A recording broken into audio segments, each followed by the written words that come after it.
For me, before I got to Qigong, I had spent 50 years of 55 searching and hoping to find an answer to the absolute severe terror and anxiety and fear that I developed through very early on sexual abuse at the hands of the clergy, and then physical abuse at the hands of my father. And so my emotional state was just a twisted ball of fear and terror. And physically that manifested in ways that to me were exterior to me. Alcoholism, the drug abuse that I had been through early on. And then when I got here, I had what they called an enlarged prostate, and they were concerned about it. So it was both an emotional bag and a physical bag, both. I was pretty much a mess. Well, when you become aware of the teaching of Qi and the use and the intention of Qi, when I got to the retreat, I mean, I literally had basically no clue. I had been to a few weekend Qigong sessions, and then when I got to the deeper sessions where we were actually, you know, in the Qi field, strong Qi field, and started working with Qi and using it as an intention. For me, it was obviously the enlarged prostate, and I didn't know the emotional stuff was going to go away. But that was the biggest benefit, was the fact that while I was busy working on the physical part of me, I noticed that the emotional baggage was falling away.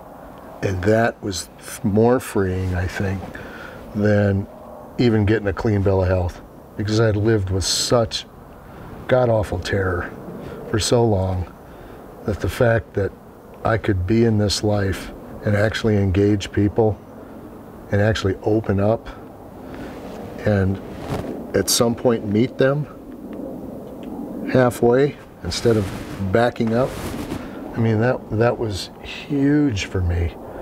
And the great part of it was, you know, after the retreat I went and the doctor went, "What have you been doing?" I said, "Why?" He said, "Your prostate's the size of a 15-year-old boy's."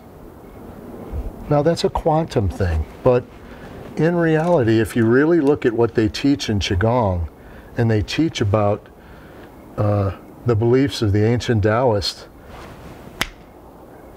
it can happen in a second, and you won't know how. You can go from point A to point B, and you don't know how you got there. And that's my simple-minded way of describing quantum physics. So to me, I went from here to there and was darn glad I got there. And I didn't question why it worked. I just believed I was someone that was so ready.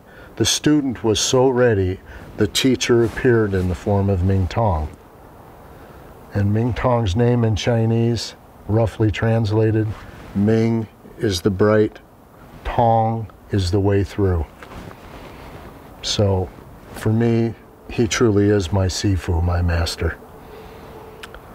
I'd spent years in psychotherapy. What it kept doing was having me revisit it in hopes that it would change.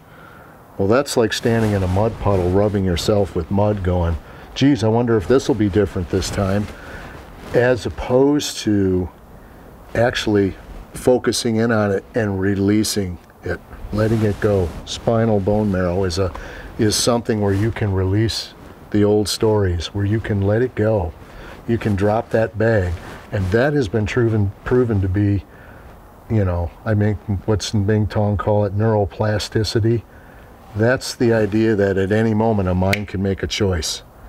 I never saw it like that. I thought there was going to be some key from somebody out here, from something, from some meditation retreat I'd go to. I'd run all over seeking all of this, and it was right here all the time.